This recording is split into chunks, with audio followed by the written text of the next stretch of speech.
morning and welcome. I hope you have your coffee, especially if you are on the West Coast like me, because I definitely need it. It's bright and early, but I promise we are going to give you energy for your day. My name is Samara Jaffe. I am co-founder and GM of Transform, and I am here to welcome you to the Transform Spotlight series, where we spotlight influential voices, innovative practices, and groundbreaking ideas. Today's event is HR's strategic roadmap for 2025, and it is the beginning of our countdown to Transform 2025 conference in March. Today, we will be joined with a collection of phenomenal, amazing experts that are all speakers at Transform 2025. Today's event, as we think about the year ahead, we collectively stand at an inflection point in the history of business where purpose-driven, people-first, AI-augmented leadership will define organizational success. Today, the experts are going to share their perspective on the future of people and work in two different sessions. The first session will focus on the big picture, strategic outlook for the year ahead, and the second panel will offer practical, tactical approaches that you can take in your organization today.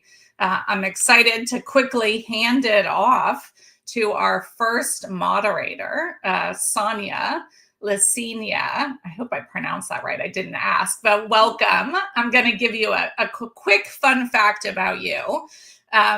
Sonia has traveled to over 60 countries and lived on 3 continents. And through this journey, she has met the most amazing, inspirational, passionate people, which she is herself as well. She is also one of our lead global ambassadors for the Buenos Aires chapter. Thank you for your support. She will be joined by an amazing session, including Kyle Lagunas, Tigran Sloyan, and Brian Elliott. So I'm going to hand it over to you. Have fun, and I'll see you in a little bit. Thank you so much, Samara. It is so lovely to be here. As Samara mentioned, I am the proud global ambassador for the Buenos Aires chapter. I have been the biggest fan of Transform since the day I heard about it from my friend Marcus. So I remember we were in San Francisco chatting, I think over a cocktail in a bar, and he was like, Sonia, we've known each other for ages. Have you heard of this amazing organization? You absolutely have to come. And I did, and I haven't looked back. I just keep looking for additional ways to get involved and make an impact. And like Samara was mentioning, it's just the most incredible place to meet such smart and passionate people. And I feel incredibly privileged to moderate our panel today. So without further ado, please bring the panelists.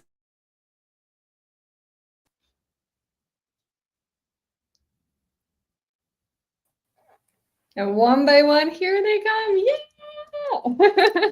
Welcome, everybody. It's so great to see you again. It's so great to meet some of you for the first time.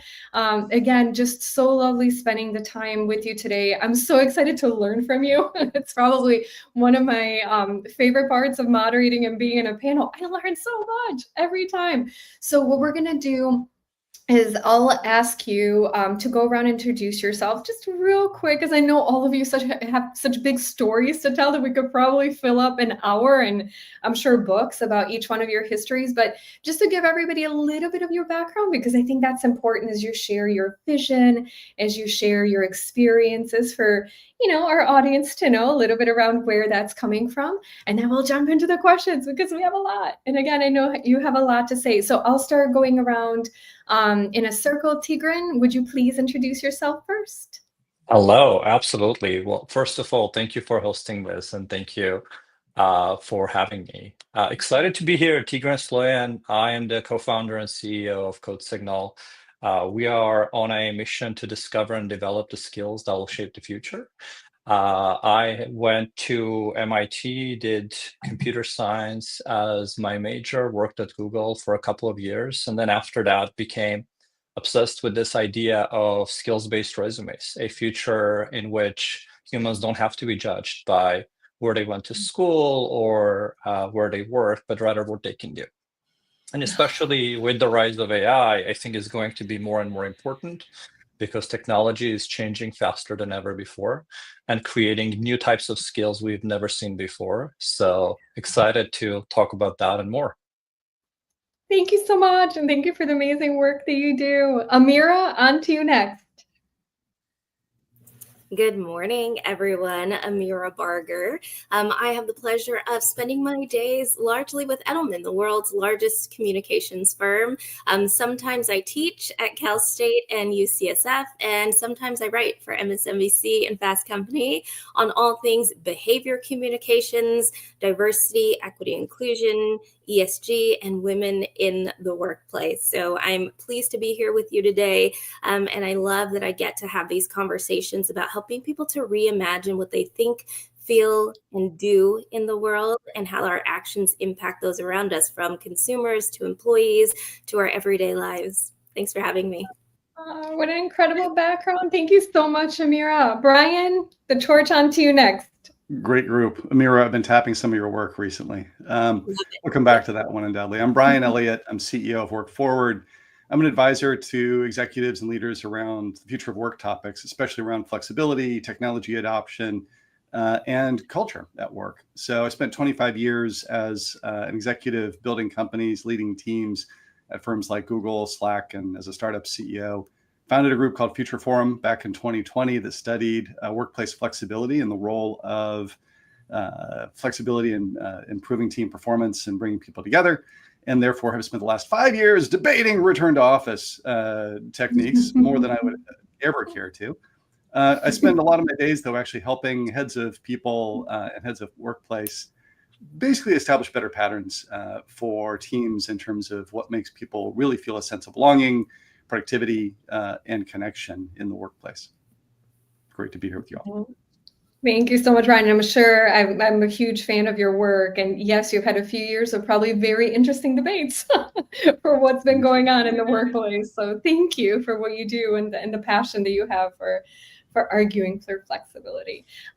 Kyle, I can't wait for your intro. Last but absolutely not least. No. Hey, everybody. I'm Kyle Lagunas. I am a head strategy and principal analyst at Aptitude Research. We are a boutique analyst firm based in Boston, and we study innovation cycles in the world of work.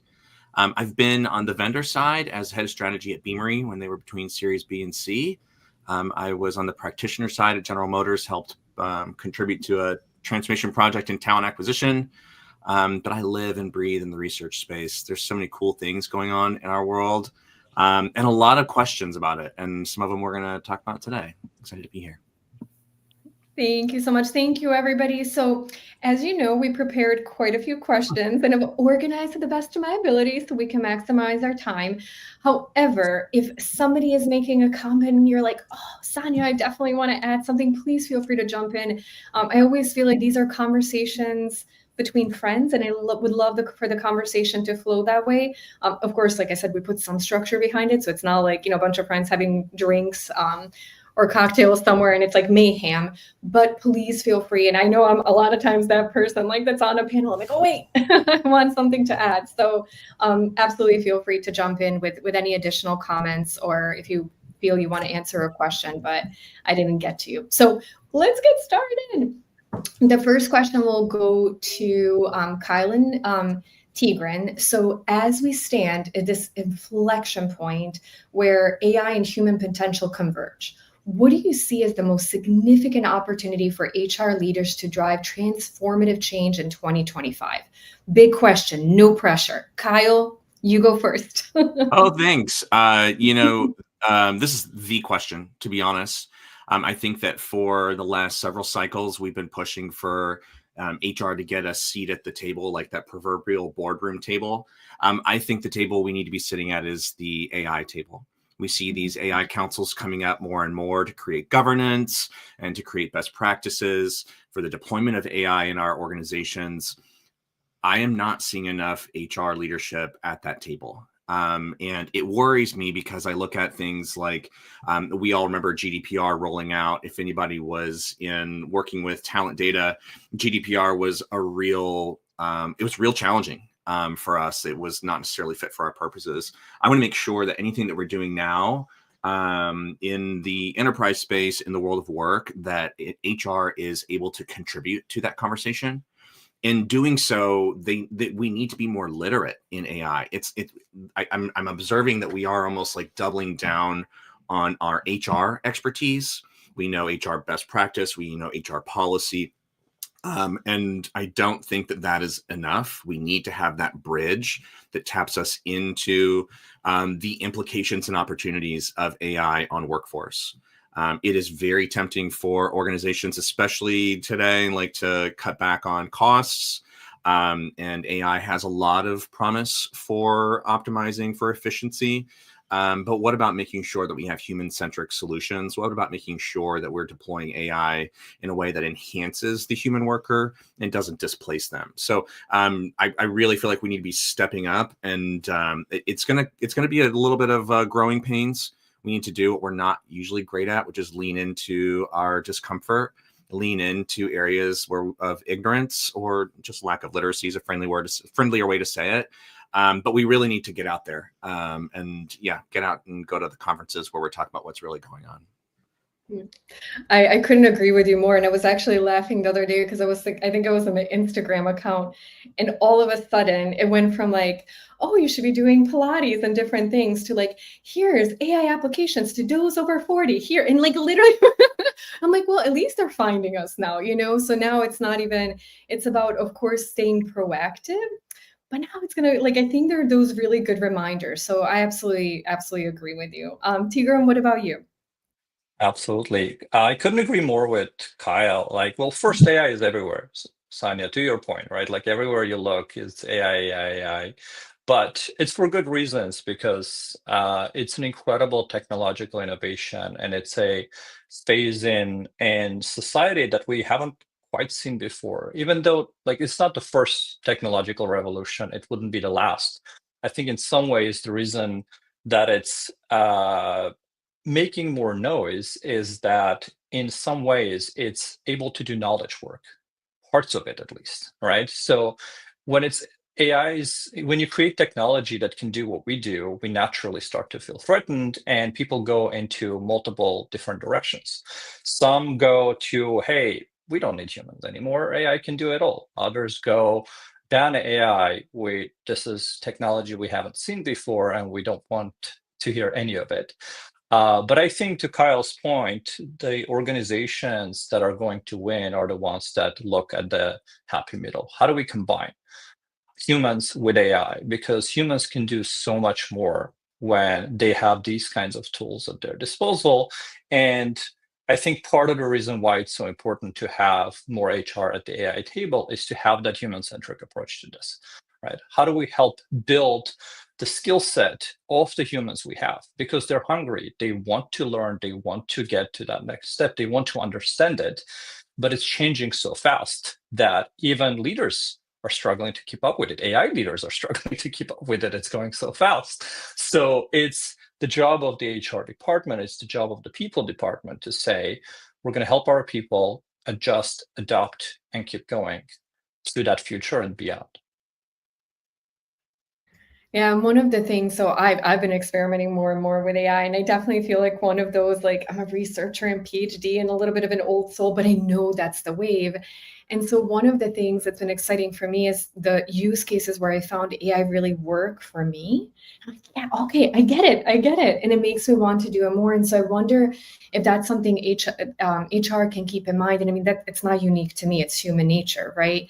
Can you find those use cases where it eases some of the fears, it excites people, because then they'll innately want to do more of it, right? It's, of course, maybe easier said than done, but I think any time that I've been in business development positions, right, you want to find that one successful person and make them a star and get others excited. So I think this will be a really cool year. I'm really excited about it. I think a lot of big things will happen. The unknown is scary, right? And that's why it's important to make it more known. And when things are moving too fast, it's almost a constant unknown. So we have that responsibility to make it more of a known and make it less scary. Yeah. And especially, I think after a few years of, us seeing so many people in our circles losing jobs, when there's conversations around it can take your job, it kind of puts you like human instincts and always almost to put you on a defensive. Brian, I see you come off mute. I don't know if you want to add something. Yeah, just quick. I think a lot of this, what people skip is there's tons and tons of executive enthusiasm about the potential for this. But the enthusiasm among workers is actually slowing down, and if not dropping. Slack put out a piece of research last October that showed that we're starting to plateau a bit. And a lot of this is areas that HR can positively influence, because it comes down to change management, right? In a lot of ways, it comes down to how do you help leaders have positive conversations with their teams? How do you make space for experimentation, iteration, and learning at the team level? And one of the tools that we even use, we talk about when you talk about like workplace flexibility, which is what are our team norms, turns out to be really important when you're thinking about adopting generative AI, because there's another piece of research that said about half of users out there are fearful of even telling their boss that they're using AI. And sometimes that's because they're afraid of losing their job. But as often as not, it's because they're afraid of looking like they don't know what they're doing, or they're not competent enough and they're relying on the AI. So just having the conversation about what are your norms as a team, about what's acceptable use and what's not, can go a long way. And that comes back to what HR is great at, which is helping people understand how to be good leaders and understanding teams through learning and development. So this is not one where IT is going to hand out tools and executives are going to say, go use it, and it's going to be successful. That's already not working. We've tried that. It's time to change tracks. I couldn't agree with you more. And I think I see that even in myself sometimes in my daily interactions with my team, where they're generally either generally transparent when they've used generative AI, or I can tell. And then my reaction internally sometimes is like, oh, should I be like excited? Or do I wish they would have thought about it? I think we're all learning. So to your point, I think for HR to step in and sometimes even say, hey, that's okay. As an organization, this is how we would encourage. But if sometimes you feel conflicted, everyone's going to be going through that because we're learning all together. Amira, the next one's coming to you. So what does meaningful workplace equity look like in 2025? And how can organizations move beyond just surface level initiatives to create lasting systematic change? I love that question. And I love to start my workshops. I'm a communications and DEI practitioner. So we often start sessions, workshops, or meetings with a question or a prompt. So to the audience, by show of hands or emojis in the chat box, how many of you are familiar with curb cuts?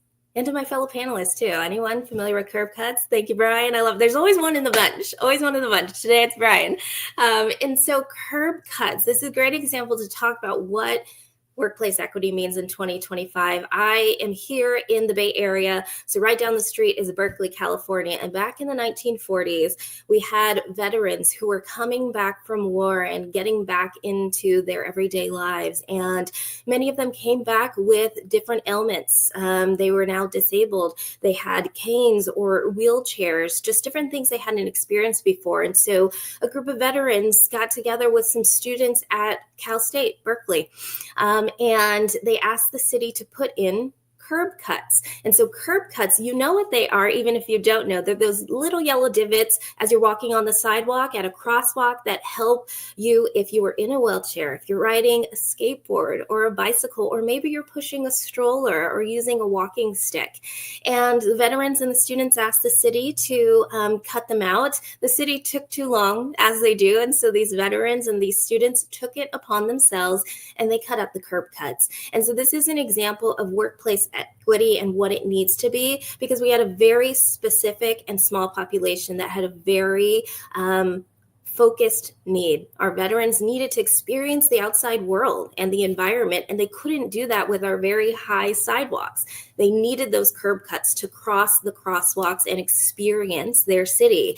And curb cuts are something that were functional for a very specific group, but it helped to mitigate a need for everyone. It's sort of that idea of all ships rise with the tide. And so parents with strollers, kids with bikes, everyday people walking to and from meetings benefited from these curb cuts being in place in the city. So we look to the margins, if you will, who has the greatest need? What do they need? And solving for that need helped everyone in the community and everyone in the environment. impact. And so I think about 2025 being a time where leaders in HR can remove friction so that people, teams, and businesses can thrive based on their individual needs. It's not just about policies or metrics. It's about creating an environment where everyone has what they need to succeed. And sometimes that need is similar. Sometimes that need is a curb cut.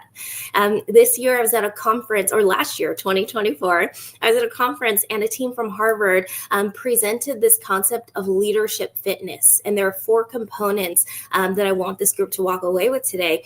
The 4 elements of leadership fitness that everyone needs to practice for equity this year are balance, strength, flexibility, and endurance. And balance is all about navigating paradoxes. So think, for example, about hybrid work. It doesn't have to be remote work versus in office, this sort of battle of dichotomies or binaries. Leaders who use balance create solutions for things like shared in-office days, supported by very strong virtual tools that meet the needs of their diverse team, but also keep collaboration alive no matter where you are based in terms of place. The second component of leadership is strength, leveraging the unique talents of your team. Equity thrives when we recognize and align people's individual strengths to the work that they're doing. So picture a project team where roles are assigned based on an individual's talents, data for the analytical thinker, client presentations for the skilled communicator. It's that kind of alignment of strengths that removes friction and helps to boost morale and results for everyone on the team, and that's equity. Flexibility. How do we adapt to change? So leaders need to be adaptable and to pivot every day based on what their team is bringing to them. Brian mentioned change management earlier. It's change management. The last thing, endurance, staying the course. Equity in our workplaces isn't a quick fix. You have to be persistent, and you have to think of a multi-layer, multi-year set of practices. Curb cuts might be step 1, but maybe after the curb cuts, you also have to help ensure that people have the kind of wheelchair that they need, the kind of wheels on the bike that they need to actually use the curb cuts. And that is where endurance comes in, that long-term commitment to removing friction and inconsistency that might derail progress or equity happening within our organizations. Thank you so much, Amira. I took a lot of notes, and that's such great things to think about. And I love the outline of the study and the 4 different pillars. And Brian, I think it actually parlays pretty well into the next question for you that builds off of that. So how do you see workplace location strategies evolving beyond the hybrid remote debate to create truly effective models for how and where work happens? I'd love to see the entire thing evolve more quickly. We're in year 5 of this now. I kind of joked about it up front, but I used to joke that we had the annual post Labor Day return to office battle. We did that 5 times in a row for fun. We're now seeing some degree of push that's even stronger from a few leaders, Andy Jassy, Jamie Dimon. You kind of have almost a weekly drop of a big CEO, saying, I want everybody back in the office 4 or 5 days a week. What you're seeing there is some people starting to say the quiet part out loud, right? If you listen to Elon Musk and Vivek Ramaswamy talk about it at Doge, they're saying this is literally an attempt to get people to quit their jobs. So we've gone from, this is about culture and connection and communication to maybe some people will leave. And it's not an equitable impact. The research that's out there over the past year shows that the people most likely to leave are top talent, number one, because even in a tough economy, if you've got certain skills and capabilities and experience, you're marketable. And there are people who will gladly take you on board on a more flexible schedule. But the other one on a 3-to-1 ratio is women. Women are leaving more than men because they are more often than not the primary caregiver at home. And if you've moved further away from an office because your employer allowed you to over the course of the past 5 years, and now they've changed their minds and telling you to get back in 5 days a week, literally may not be possible for you economically to do it. So it's a pretty rough trend on that. All that said, for every CEO that's doing that, there's 2 or 3 others out there that are saying, great, have at it. Meanwhile, I will reap the benefits because I will cherry pick off some of those very talented, capable people. And I work with a large number of companies and organizations that have moved beyond how many days a week in the office is the magic number to bigger, more interesting challenges. And it's not just the tech firms like Airbnb and Atlassian. Allstate, H&R Block, Cengage, Target, all have put in place much better ways of working. And the folks I'm talking with are more focused on sort of three key areas. Number one is what are those moments that matter for teams, and how do we make sure that our workplace organizations are set up to successfully support them? So more increasingly often these days, HR and workplace have to obviously work closely together. And in fact, workplace may report into the chief human resource officer, the chief people officer. That function has undergone more change than almost anybody else that I'm dealing with these days. You know, facilities is now facilitation. They've gone from maybe there's 10 events a year to all of a sudden you're trying to help support teams that want to orchestrate the monthly gathering for their team, and you're dealing with thousands. So how are you redesigning the space so it's appropriate for use? Because there is still a critical role of shared space together. How are you facilitating better gatherings and events that build belonging in teams and organizations? So that's problem number one. Issue number two is that time is much more important to us than location. And we've managed to jam our days full of meetings. And so many teams are grappling with like, how do I get more inefficient meetings off of my calendar? How do I build a little bit of asynchronous work muscle? And maybe most importantly, two other factors. How do I get better collaboration among a team that's spread out across cities and time zones? Things like core collaboration hours. And how do I get more focused time on my calendar? The third problem, and this is all back in HR's camp, is leadership development. I've led distributed teams, meaning people who worked across multiple locations for 20 years myself. But I'm in the minority case. Up until the pandemic, most managers and leaders had managed people who showed up to work in the same location. That's changed. In a lot of organizations I'm talking with, 2/3, 3/4 of their leaders are now managing people who work in multiple locations. This isn't about remote or hybrid or in the office. This is about the fact that I've got to actually help lead, inspire, manage, and motivate a group of people who don't live in the same city I do. That sort of leadership skill and technique can be taught, but it requires effort. And we're still sitting in this world in which only about 1/4 of leaders feel like they've been given the skills to do it. So workplace and gatherings, better use of time, and how do we collaborate, especially across distance, and leadership development are the three things that people I'm working with are more focused on, not how many days a week you need to be in the office. Yeah, well, and thank you for that. And I love that you have such a strong voice, because I think a lot of times that we'll see first in media is who's being called back to the office and who's retracting. But to your point, there's so many organizations that are still looking for better ways.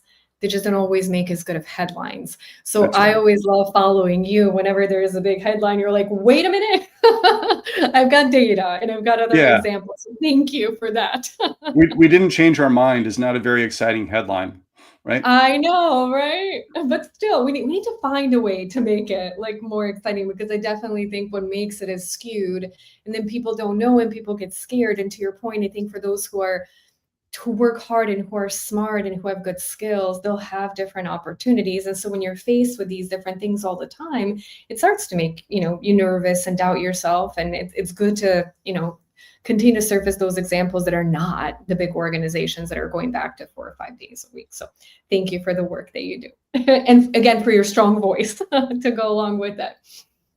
So the next question actually will be going back to Brian and Kyle. So as workplaces become increasingly tech-enabled, how can organizations ensure their cultures foster both innovation and human connection? So Kyle, let's start with you first on this one. Oh, wait, we can't hear you for some reason. You're not muted. But I we can. No, we can. on my You're back. mic and not on the platform. I was like, oh, I'm unmuted. These two questions are connected, the previous one and this one. I think that we really have to break past this oppressive approach to how we are managing our workforces. It's like rules for me, but not for thee. Like working remotely. Oh, like the ELT is able to work from wherever they are, whether they're in their ski lodge in Vail or whether they're in their beach house in Miami. Like it doesn't matter. They can get their work done. At the same time, like I don't want to be like anti-capitalist and like really negative here. I think that we also just really need to be sure that we recognize the decisions we're making about the workforce now aren't strictly business. What I mean by that is if we look at this argument about whether we return to office, whether we can work hybrid, like how do we get the best work done? The data says that we are actually pretty productive whenever we have the flexibility that we need to do our jobs. But the business rejected that data and they made decisions that they wanted to make.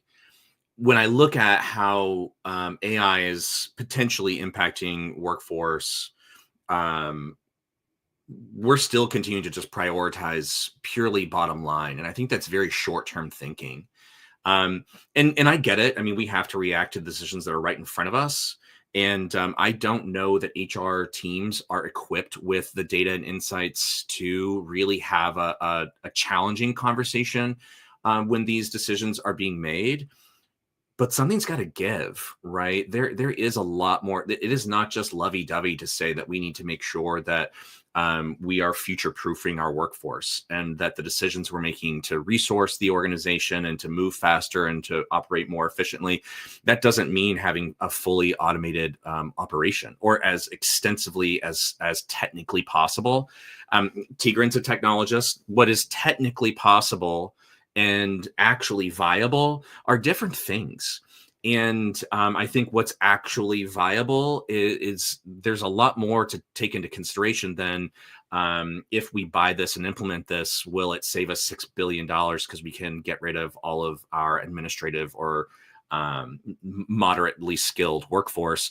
I would say technically that might be true, but is that viable in the long term? And I just don't think that we are really thinking that way. Maybe we are stuck in this reactive mindset where we've had to react to a lot of different stuff over the last several cycles, right? It is just one thing after another. And I don't think that any of us had ever considered the level of disruption that is possible. Something like COVID-19. No one, I mean, maybe some futurists out there were like trying to talk about this in an abstract way, but we literally had never experienced something so disruptive.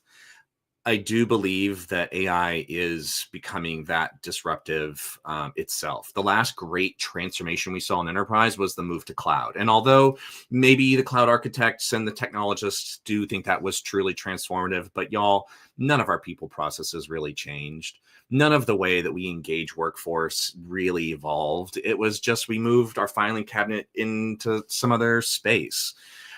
With AI, it has to be transformative, and it can't just be automating something to move faster. It can't just be streamlining something to reduce the amount of churn in the operation. Like, we need to make sure that we're using the technologies that are in front of us in the best way. Yeah, I mean, if not, I do see in the near future, like the artisan has come back, right? Like how many people have Etsy shops? How many of these hipsters are doing their own like meat cutting and making their own sausages and baking their own breads? And like the age of the artisan is completely back in like these, the Tradwives content, everything. Like we are really gravitating toward human work and human contributions right now. I do think very soon we're going to see solution providers, service providers that are touting like our workforce is 98% human. That we are only layering in AI in the areas that we need to. And I think that that's going to start to draw more of that top talent. I think, Brian, you had said that the talent that is most heavily impacted by this war on return to work, or return to office rather, is the top talent. They're going to choose to go somewhere where they know that people are going to be using AI the right way, in a way that enhances them. It's feeling really tense out there between those people that are making these decisions over here and those of us who are having to live with them. And I'm happy to be on the sidelines for this. I'm not working in a corporate environment now. I get to sit in my little ivory tower and wax philosophical. Having worked in those corporate environments for years myself, I know the pain and the joys, but also the benefits sometimes. From an innovation and culture and connection perspective, part of what Kyle's talking about and what I'm seeing broadly is down to two real big words, which is trust and curiosity. And if you're saying get back into the office 5 days a week and you're not giving people any data behind it other than like literally the words communication, culture, and collaboration, you're losing trust, right? If you're saying to people, use these generative AI tools to do more with less and to be more efficient, you're losing trust. You're just losing something that's actually really fundamental when it comes to innovation that we all get, which is there's just study after study after study, Project Galileo at Google when I came out when I was there, talking about the fact that if I don't feel safe sharing radical ideas with my own team, then innovation kind of stalls out, right? And a lot of these sort of more command and control reestablishment things that have been happening over the past 6 months to a year and a half are blowing trust in the workplace. The other thing that's really essential, and this one came out, Samara and a group of us in conversations about Transform, plug, there's an event coming up in March, which is curiosity. And curiosity, there's a little bit of a debate you can have. Like, is curiosity a trait that you can build and establish in a person, or is it something you hire for? But it's certainly something that you got to help make thrive, right? And the AI tools that are coming at us every day. I mean, I woke up this morning to a group chat in WhatsApp that had 25 new messages with 5 new tools that got dropped, and it can just be overwhelming. But if you're in a place where you feel supported by your leadership and by your teams, where you've got the space to try out new things, curiosity can also take hold. You can also start thinking about what could we do to use this as a team to accelerate our own goals and what we want to do, right? What could I explore and learn, and how do I make space? But that curiosity is also dependent on trust. And I fear that we're losing some of these as core values and aspects, and we're forgetting that purpose-driven, outcomes-centered, people-centric ways of leading is actually what's going to be essential to get through all this change and all the craziness that's heading towards us, and to build the resilience people are going to need. And that pure focus on efficiency and the bottom line is understandable given the pressure that a lot of CEOs are under. Their turnover went up last year to numbers we haven't seen in a long time. But that short-term focus, I think, is going to not be beneficial from a long-term perspective. And so as leaders, especially as people leaders, we've got to find a way to step back into that breach and say, hey, let's find some better balance here about what we're doing, because what we're doing is we're blowing trust and we're burning curiosity to the ground. And Brian, I have to double click that, because it's like the trust piece. I think that we just are neglecting the import and value of it. It's just kind of like it's almost like we resent that people want trust. Yeah. It's like, we're going to just do this. You're either on or you're not. The ethos, I think, in a lot of the innovation discussions now is seriously lacking. Especially, we talked about these, like the new generations.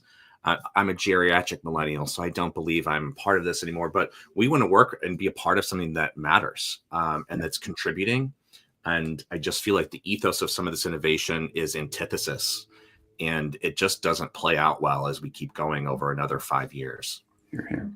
Oh, thank you guys so much. I wish we had so much more time. I have so many questions. But to wrap up, the last two are going to go to Amira and Tigran, and then maybe we'll have to create like an after party kind of conversation so everyone can join us and we can go through the rest. So Amira and Tigran, the last question that comes to you is, what capabilities will define successful leadership in 2025, and how should organizations be developing these competencies now? Yeah, Tigran, you want to go first? For sure. I mean, let's start from developing capabilities part, because I think oftentimes we forget how humans learn. And we all know from our own from our own experience, if you think about a skill that all of us have learned at some point, like think about biking or driving, we learn hands-on. Like, imagine somebody, showed you a video of somebody else riding a bike or driving a car and said, okay, now you get in, you got this, right? But you will crush right away. And sometimes we forget that this is true regardless whether it's a physical skill or a mental skill or a workplace skill, and we expect people to watch others and then get in and do it. So when it comes to leadership development and leadership skills, I mean, this is literally what we do all the time. We say, well, you've watched your manager do management, right? Like, why not you go be a manager now? And then we're surprised why we have so many not very competent managers, because oftentimes even what you watched wasn't that impressive, and watching is not enough. You have to practice, you have to do it hands-on. Now, we talk about AI capabilities, what AI can do, and what AI skills we can learn. The most exciting thing for me around AI is AI has all of a sudden made hands-on learning possible, even for leaders, right? Because what if I want to practice? Let's say I want to practice to be in a tough conversation with my direct report, potentially talking about return to work or not. How do I do that? Well, most of the time you're just going to go and try your best and then be like, well, that was horrible. What if you could practice with AI ahead of time, right? Go through all that, like try it once. Okay, it didn't go well. Try it another time, try it another time. And that way you actually develop the skills and capabilities and you feel both better equipped and you just become better at doing it. And I think this applies to almost everything. And naturally, at the workplace, allowing people to really practice their skills, the skills that truly matter, and giving opportunities to do so is going to be the next frontier that just lifts everybody higher. Oh, I love that. What an amazing way to use AI. And Amira, the parting thoughts, comments, Yes. suggestions go to you, my friend. Thank you. Trust was mentioned earlier. Brian and Kyle talked about it, and Tigran talked about modeling. I think modeling is something really important that we have to think about. Every year at Edelman, we study trust, and 70% of employees trust their employer more than any other institution, meaning government, media, even politicians. And so our organizations and our leaders within those organizations have a really powerful role to play. And I think a lot about my work of communications and modeling that Tigran mentioned, because all behavior is communication. And why do we communicate? We communicate to influence people's behaviors. By this, say that, don't do this, don't do that, vote this way. It's all about communications and behavior. And so modeling good, powerful, intentional, integritous communications to help people reimagine their behaviors is something that we need to focus on in 2025. And that comes with capacity building. Capacity building to me is different than training and what we think about, because capacity building assumes that you meet people, leaders, where they are. And so Amira might have a high emotional quotient, but maybe I need some change management training. Brian might be a powerful change management leader, but maybe there's an emotional quotient capacity building, right? And so meeting your leaders where they are is going to be really important. So focus on capacity building, which will help you to underscore and reaffirm trust within the organization and for your leaders and for your people as they think about modeling the kinds of leadership behaviors that are really important to building equity within our organizations. Thank you so much. Those are really brilliant parting thoughts. And thank you all for your contribution. I am so excited to see you all at Transform in person in March. And as Brian mentioned before, I hope for all of you listening, as many of you as possible can join us. There's so many reasons to be excited. I mean, this is just a little tiny sample of amazing panels that you'll be able to experience live. So Tegan, Amira, Brian, Kyle, my forever gratitude for the conversation today, for your passion, for what you do. I learned so much, and I'm sure all of our friends who joined it as well. And so, Samara, we'll turn it back over to you to continue with our program. Thank you, everybody. Thank you so much, Sonia. And what an amazing group. As she said, all of these amazing leaders will be at Transform. So it's a great opportunity to hear them and get a chance to talk to them one-on-one. Transform 2025 is March 17th to 19th. So I hope that you will join us. The team will drop the link in. Prices do increase this Friday. So this is the best opportunity to save $1,000 from the on-site price if you book by Friday. With that, let's transition to our next session, which is going to be also amazing expertise. I'm excited to welcome Peter Fellon. Peter has been, I'd say, an OG with Transform. I think he's been to every single one. So all 5 years, starting back in 2018. Quick fun fact, in his spare time, this Irish man takes his gift of gab to the Manhattan comedy clubs. He also brings his gift of gab to Transform, oftentimes on our innovation stage, spinning a little bit of comedy. Peter's going to be joined by Rocky, Howard, Danielle Farage, Joel Lalgi, and AJ Thomas. And they're going to dive right into the meat of the conversation. Without further ado, over to you, Peter. Thank you, Samara. Thrilled to be here. And just, thoroughly enjoyed the previous session, which was on the sort of the big picture view of the strategic roadmap for 25 for HR, and thrilled to have the wonderful panelists you just listed to talk about some nitty gritty tactical nuggets that people can take away with them. And just maybe a teaser for what they might learn if they join Transform. Yes, I'm an OG, and yes, I do the comedy thing, but you've kind of picked at a scar there, Samara. I know you didn't know, so no harm, no foul, but I was offered a spot at Gotham Comedy Club, one of the better comedy clubs last night, and was all set to go on, and then I got a tap on the shoulder to say, no, you got bumped, Peter, because a guy who looks a bit like me, but is far funnier, Jim Gaffigan, had decided to grace us with his presence. So they'll give me a makeup spot at some point soon. And Gaffigan was hilarious doing new material, so I was actually, I guess pleased in the end. But I digress. Let me quickly get my story will count as my intro. I'm also an HR headhunter, but I want to get straight into welcoming our panel. If they could please join us, amazing. Thank you. So wonderful to have you here, and I can't wait to jump in to the meat of it. But first, if we can quickly go around and do quick intros, so the audience can be fully aware who they're hearing from. And I think we're just going to go to AJ first for the intro. Hi, my friend. Hey, how's it going? Awesome. I think I saw you at one of those clubs last month. That might have been Jim Gaffigan. We do look alike, but he's funnier.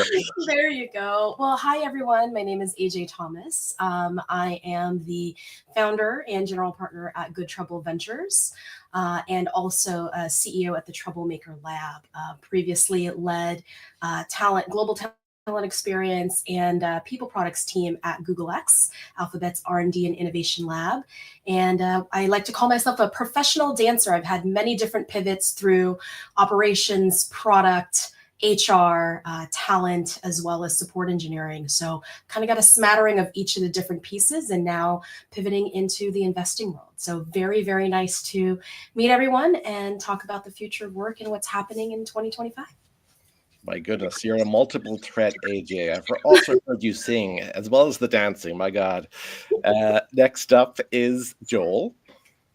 Hello, it's great to be here with all of you. So my name's Joel Lalgi. I've been in recruitment for a decade, mainly on the agency side. Create a lot of content on platforms as well. I've got about 1 million followers across all the platforms that I'm involved in. So I love being in the conversation around HR, recruiting, work, and also get the unique perspective from hearing from hundreds and thousands of people who are DMing me, commenting on the things that I'm talking about. Went to Transform for the first time last year and had an amazing time. So super excited about the event coming up in March as well, which I'd encourage anyone out there, if you're thinking about what conferences to go to, I highly recommend Transform, because you get to meet all of us in person, which is an honor No, in all seriousness, so ton of fun. So excited for today's conversation, Peter, and looking forward to learning a lot too. Perfect. I'll see you in Vegas. And Rocky, you're next. Well, good morning, good afternoon, good evening from wherever in the world you're listening to us. My name is Rocky Howard. I am the founder of Diversiology.io. At Diversiology, we help DEI practitioners, allies, and ERG leaders maximize their resources and optimize their impact through content, coaching, and collaboration. I've spent 25 plus years in the talent acquisition HR space. I wanted to be a real dancer, didn't quite make it, AJ. So I think like you, I've danced through several areas in our life. I'm also the host of several podcasts, and I'm big fans of everybody on this panel, and so happy to be having this conversation and giving everybody a sneak peek as to what we're going to be doing in Vegas. So Wonderful. All right. And we're going to get into the meat of it in just one sec. But Danielle, do tell us about yourself.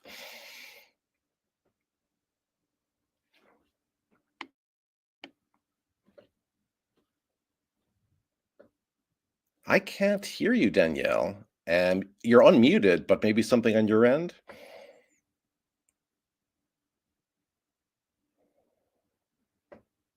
All right, we could actually start the first question, and then when Danielle chimes in with her follow-ups. Oh, perfect. Okay, good. Intro away. Sorry, usually my microphone works. Anyway, I am Danielle Farage. I am a Gen Z talent strategist, speaker, content creator. I work with organizations to help them future-proof and empower their young professionals and next-gen talent to thrive at work and beyond. I've spent several years in HR tech as a marketer, community builder, and also helping organizations tell stories that attract, retain, and engage talent. I'm also a co-host on the HR Morning Show with Joel, which I get to see him every week. And Transform was my first big HR conference, which was incredible last year. So I'm very happy to be here. Had my own little moment at Transform where I spoke up, and it landed me a spot on the speaker stage this year. So I'm really proud. I'm honestly really impressed by Transform for just embracing, new voices and younger voices in the space. Wonderful. Excellent. Well, that's an inspiring story. Maybe there'll be an occurrence at 25 that leads to a stage engagement in 26 for somebody else. So let's jump in. And this first question is to you, AJ. Again, trying to make things actionable. So this is a tough one. But what initiatives or programs are on the calendar, for you and your clients maybe, which are addressing in 25 are going to address both technological advancement and human, needs. Twofer. I love that. Thank you for the hardball question at first.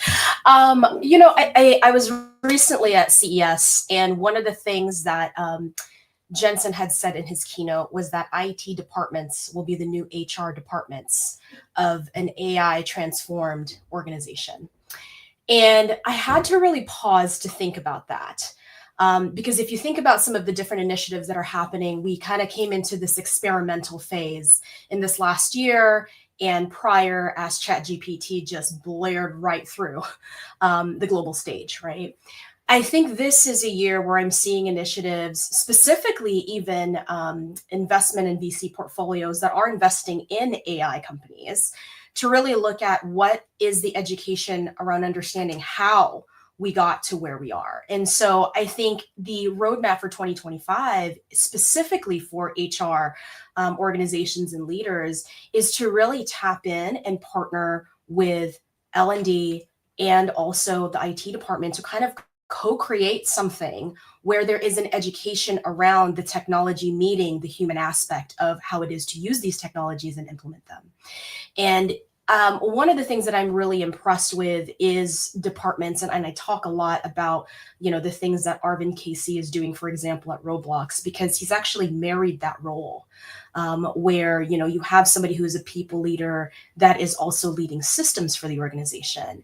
And some very unique things come out of that because you're able to see perspectives on two sides of the 180, right? On one end, it's vetting your tech stack and really making sure you understand what each of those technology platforms or implementations are doing for the productivity of the business. But then also, what are the principles that inform how people are using that? And so I think 2025, for me, the initiative that I'll be most impressed with, and some that I have started seeing, is really organizations and leaders coming back and offering education to how to understand the different shifts in the Industrial Revolution, specifically in this AI space. But yeah, I'll keep it at that. Oh, well, drop the mic, why don't you? That was perfect. The combo of IT and HR, and education, so true, because things have been moving so quickly. Unless we get caught up with education, people are going to be just spinning in all kinds of wild directions. But yeah, that was a really good response to our hardball question. Would love to open it up to others. Same question, what initiative is forefront in your work that's really combining that tech advancement and human needs? Well, if you won't mind, I'd just like to, who's going to correct Please. AJ? That was an amazing answer. But what I'd like to add to that is you talked about the combination of L&D and HR and tech.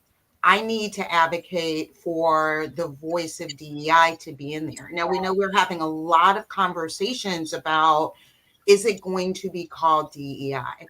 But here's where we have to understand the principles of DEI still stand. And you can't have engagement without inclusion. I just don't understand why we think we can have engagement without inclusion.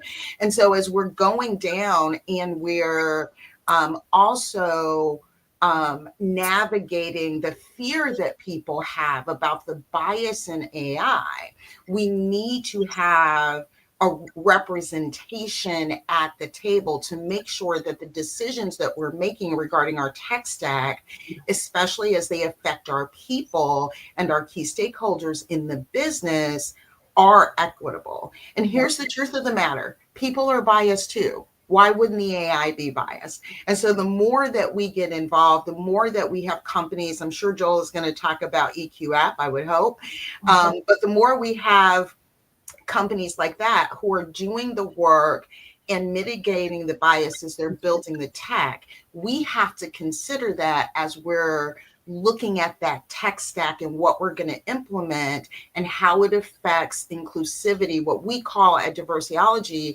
inclusivity aptitude, which means what is the experience of people and inclusion throughout the talent management lifecycle. So the only thing I'd like to add to what AJ is saying is, as we get those voices at the table, let's make sure that we have diverse representation through the multiple dimensions of diversity in those conversations. So we're understanding, as we're bringing in that tech stack, how it affects us.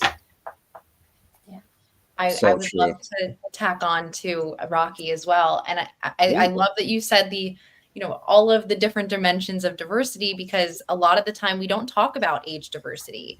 And I think that, given that Gen Z is the most diverse population in the US and in US history, I think that's a critical piece. I remember the reason why I even got into this work is because I found myself, I was at Wade and Wendy, and we were doing the recruitment automation conferences, and Rocky was super involved, which I love. A few years later, it's wild. And I found myself being the youngest in the room, and we were talking about reimagining work. And there was no one, under the age of 40 or 35 in these conversations. And it's like, if we're going to be reimagining work, we need to be doing it with everyone in the room and everyone at the table that it impacts, right? And right. Otherwise, it's not really designing work for all of us. And I talk a lot. I just did a keynote in Tulsa. I talked about the 3 C's of retaining and maximizing Gen Z talent. And I can go into depth a little bit more later. But the first one's connection. The second one is co-creation, right? Don't just cater to us, but involve us in the co-creation of solutions. And it might look like having Gen Z councils or whatever it might be, but that involvement builds trust for any group. And it shows a commitment to creating a workplace that evolves with us. And I love that on the previous panel, they were talking about, how important trust is and how it's just been lost, like the importance of it. And it really is critical for the next generation. Like we focus on trust so much. Yes, excellent point. Without trust, in the previous panel, there was a discussion. Kyle was pointing out that sometimes leaders who are trying to move fast with their businesses almost resent that trust is expected. But I would, as much as Kyle was saying or implying, I would agree that trust is everything. And your points are so valid, both Rocky and Danielle, on just if you're leaving key stakeholders behind or you're taking a blinkered, DEI blind approach, especially when things are moving so fast, you will hurt yourself long term.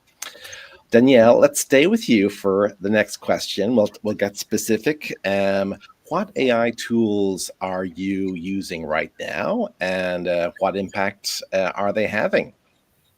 Yeah, I love this question. I actually made a post last year about my tech stack and simply putting it out there. I'm a solopreneur, so I have my own stack of tools, and it includes things like Otter. I use Notion. I'm starting to use Napkin AI, it's just a bunch of them. And I'll probably repost the post because it was so good. But that being said, talking about the tools that you use out loud is a learning opportunity for everyone. And it of course, it can be within the HR function, but it can be within, across the organization, within your team. I've seen teams that have monthly or even weekly meetings about the new AI tools that they're finding out, and coming up with solutions around how we could leverage this for our team and how this could improve, the way that we do things and our processes. And just simply the co-creation that I've seen as AI is rapidly coming into the workplace is really incredible. And it brings people together, and it enables people to come to the table and bring new ideas. And typically, it's harder for younger generations to have that opportunity. And I think it's such a beautiful thing that, technology and the speed of which it is happening provides that platform. And I think that there's a great need for organizations to create that space, to create the space for us to, be creative and digest and think about our actual day-to-day processes and how are we doing things, and is that really the best way to do it, not just on a personal level but also on a team level. And I'm seeing a little bit more of that, but I do wonder if we could be doing it more. And I think, that's kind of what's on my radar is team-based talks about AI. I love it. We're having one right now, and hopefully, when folks in organizations from different generations, different demographics get together, it's a bonding moment. It's a great chance for. I know when I was an in-house HR professional, sometimes there was reverse mentorship where the 20-somethings would teach the 30-somethings or 40-somethings what's cool and hot. And it was this great value exchange of technology insights versus wisdom and experience, and magic happened. And it's also a ton of other benefits. Normalizing that it's okay to use AI. It's not a crutch. It's an accelerator. Yes, please, +1 on those comments. Would love to open this one up on your favorite AI tool in your work right now. To the other panelists, feel free to unmute. I'll call on you immediately, Joel. Yeah, I am muted.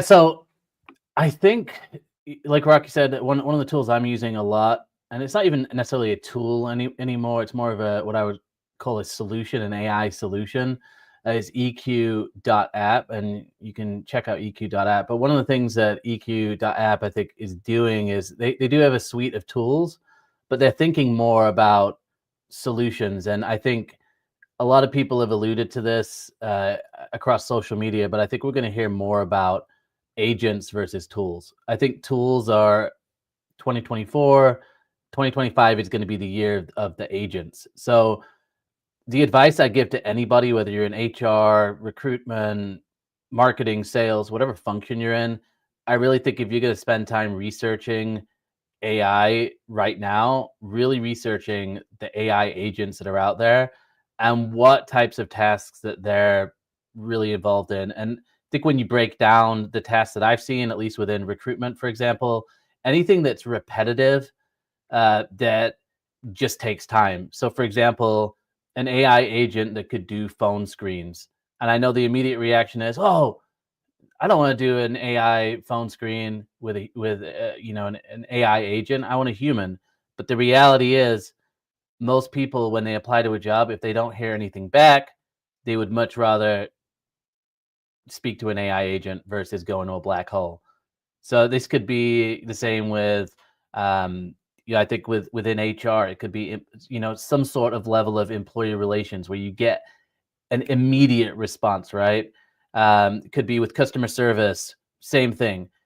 The advantage with dealing with AI is you're going to get the same experience every single time. The disadvantage to it is, to Rocky's point earlier, if there's bias in it, you need to be aware of what that bias is. So then that way you can monitor and make sure the conversations that are happening are in line with what your company's values actually are. So I'm using a ton of different apps and agents and looking at how I can build agents. One thing that I've noticed, and I'll end here, is on social media. I produce so much content, right? So Instagram has actually created an agent for me that can DM on my behalf. And I've been testing that out. And it's amazing. It's really, really accurate to the things that I would say. I put parameters around it. I don't talk about mental health with my followers. I don't talk about, sexuality, for example. Those are topics that I don't want to have my AI agent having with my followers. But I think we're going to see more and more of this. And if you're setting the right parameters, if you're watching out what these agents are doing, I think that's key. But then also in your own job, just breaking down what are those repetitive tasks? What could I have an agent do for me? I think that's going to be key going forward. So those are a couple of my thoughts on that. Amazing. Yeah, I'd love to just build on that, Joel, because what you said is so important. I think the notion of it's not about the tools. It really is now about what these AI agents are going to be doing. And part of the education piece is really understanding the ecosystem as HR leaders, as organizational leaders, around what's in the ecosystem layer of the agent marketplace. Because sometimes you'll be like, is it a chatbot? Is it a tool? Is it something that I'm interacting with?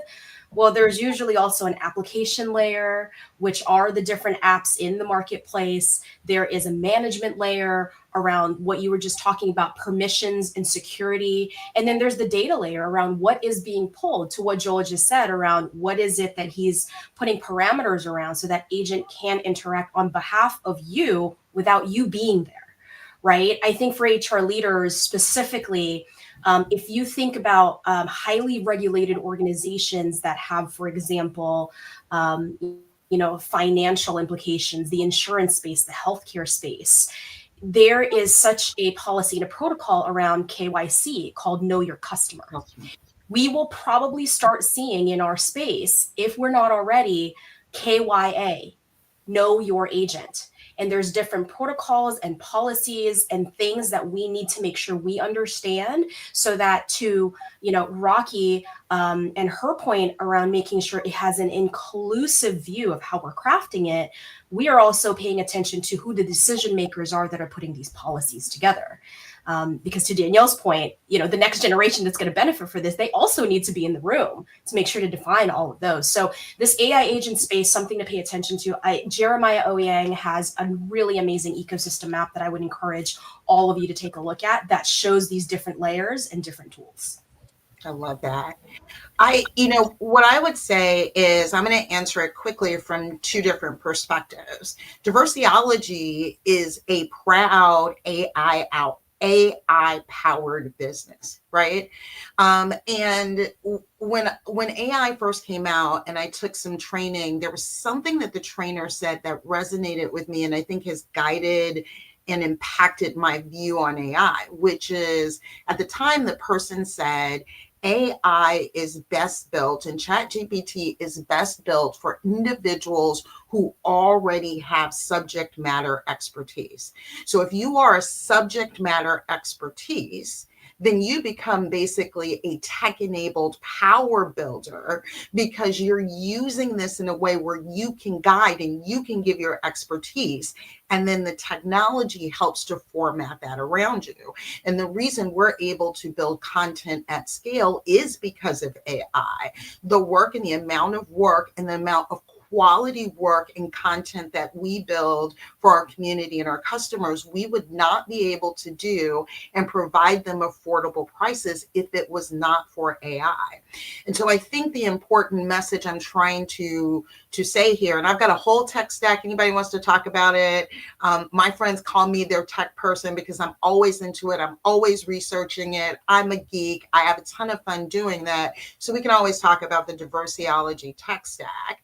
But what I think is really important in the message to come out of that, especially for HR people, is what is the human impact you're trying to have? What's the business impact you're trying to have? And how does the technology help to facilitate that?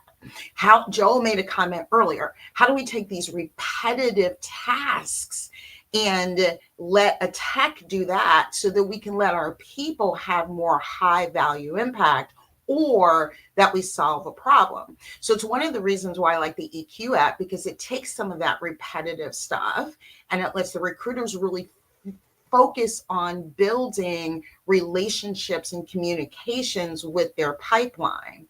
I'm also an advisor, an HR advisor for Textio. And we all know that one of the critical problems we have in the world of work is managers giving feedback. So was it in the conversation from the first panel where we talked about, I think it was Ryan that talked about, managers are often been handed this kind of manager job and they haven't been trained and they haven't been coached and they don't know the nuances. And guess what? Giving clear feedback and the right type of feedback and non-biased feedback is critical, but we don't teach managers how to do it. And us HR people cannot be in the room every time someone gives feedback. Managers don't like to do it. People don't like to receive it. It's kind of this tug of war, this constant friction in all of our organizations because we know people need feedback. And it's one of the reasons why I love the Textio feedback tool, is because we're helping to solve that problem where we're giving managers real-time coaching and real-time ways of giving feedback, which has real impact on our people, real impact on the business, and it's been built responsibly. So I think when we think about what tools are we using, the first question I would ask you is it what problem is it solving? What's the business impact and the human impact? And kind of go from there. Perfect. That makes a ton of sense. And yes, good callbacks to the previous session and good specific recommendations with the Textio, etc. Wonderful insights. Actually, you've both kind of provided a good segue, you and Joel, on the next question, which is specifically about the use case of talent acquisition, because we were talking about leadership and different angles. But let's just take a little deeper dive specifically on the recruiting front, and what tools there, in addition to anything that's already been mentioned, has been particularly relevant, or agents have been particularly relevant to recent success. And this, Joel, if you got another follow-up point, we could start with you, or welcome others to add to Joel's insights. Yeah, happy to take the point here.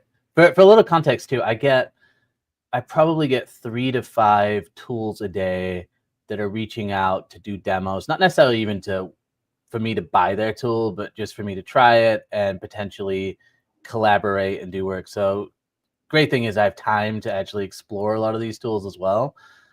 What I am seeing right now, and I kind of alluded to this earlier, is there an explosion of these voice AI agents that are doing screening calls. Seeing this a lot with high volume. So think, high volume trades, high volume warehouse, high volume healthcare, anywhere where they're getting a ton of applications. And someone made a comment earlier on my LinkedIn chat, which I don't think everybody can view, but they said that they had an experience with a AI voice recruiter and it wasn't good. If that happened maybe 3-6 months ago, I can see where that would be, but I think there's been just a massive evolution with that technology where it's just getting better and better. The advantage to this type of technology is if you get 400 or 500 applicants, I know recruiters love to say that they're screening everybody and they're viewing all of the resumes. I don't see that happening if you're a recruiter and you're working on 40 requisitions and you're getting 300-400 applicants. I can't comprehend that in my mind.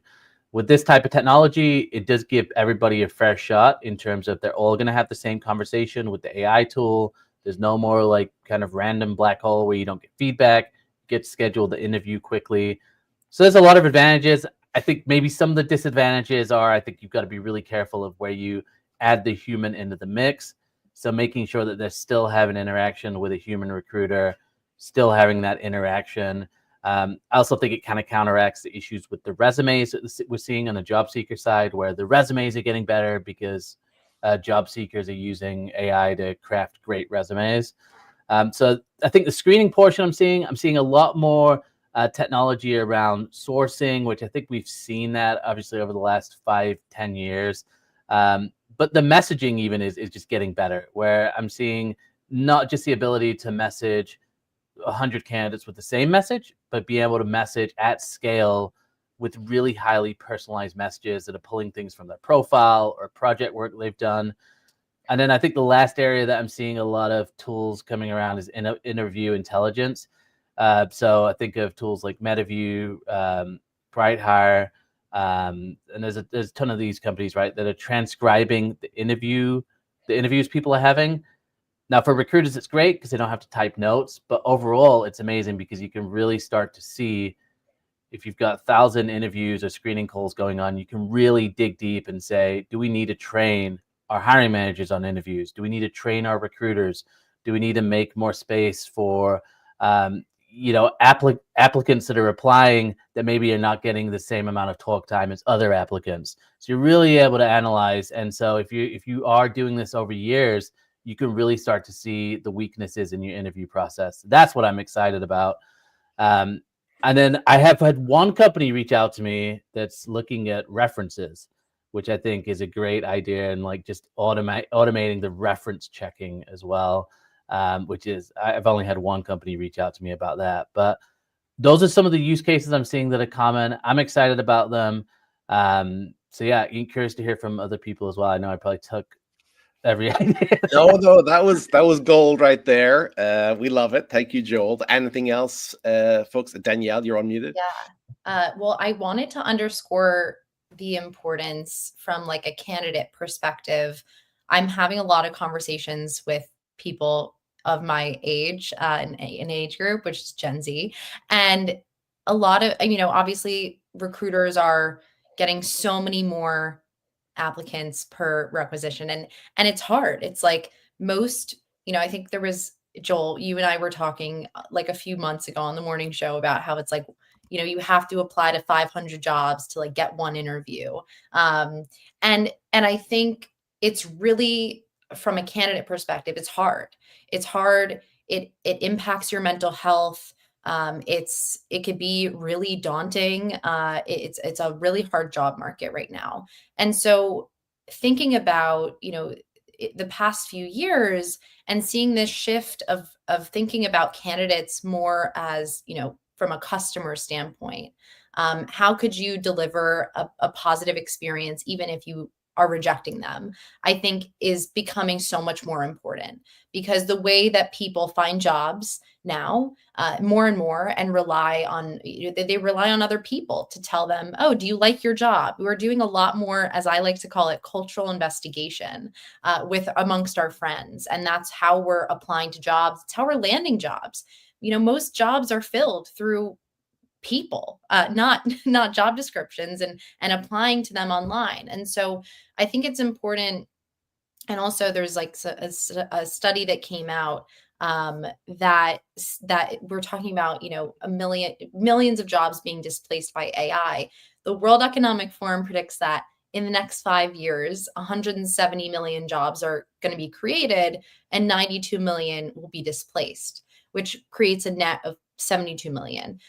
And as we think about that shift, how are we engaging the people who have applied to our jobs and expressed interest in future roles? Because they might not be right for us now, but considering the rate of upskilling, when people are unemployed, they're upskilling, like they're doing what they need to do a lot of the time. I'm not saying everyone, but I think people really understand the importance of that upskilling, and there have never been more opportunities to do that online and for free.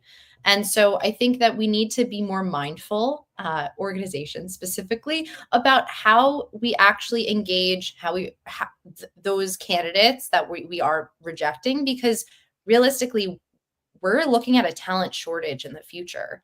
And not to mention 30% of the workforce nearly is going to be Gen Z in 2025. And so it's important to think about, those interactions, the fact that we really rely on trust building. We really rely on other people around us to tell us what their experiences are, not only where they work, but just applying to those jobs and the process of interviewing. Like, I think the candidate experience is very underratedly important, and it's not necessarily something we've been focused on. Yep, so true. And that's a really good segue to our next question, which pertains to, and we've been very focused on AI, and appropriately, it's everywhere, it's dominating. And this one's for you, Rocky, to begin, and then hopefully we'll have everybody chime in. But with using technology or not using technology, what should organizations be doing in 2025 to ensure inclusive workplaces? Yeah, that's a very large question. I made it 2025, just 1 year. I spend my whole life answering, talk about loaded questions, but I will say a couple of things, right? One of the things that we tend to do, and one of the things that I think has happened as we're looking at the DEI pushback, is that people have mistaken quotas for DEI. And the people have excluded people from the conversation, and we've pissed people off, and people have claimed a narrative about DEI that is fundamentally incorrect. What DEI is all about is seeing the multiple of dimensions of people represented in your workplace, and that they are treated fairly, equitably, and that they feel like that they belong and that they're included in your workplace. Who wants to argue that with me? Like, is there any employer who wants to say, I don't want a diverse amount of people in my organization who represent the communities for which we serve and the customers for which we serve, and we want to make sure that they are paid for the work that they do, that they feel safe enough to contribute because they know that they belong and they're respected.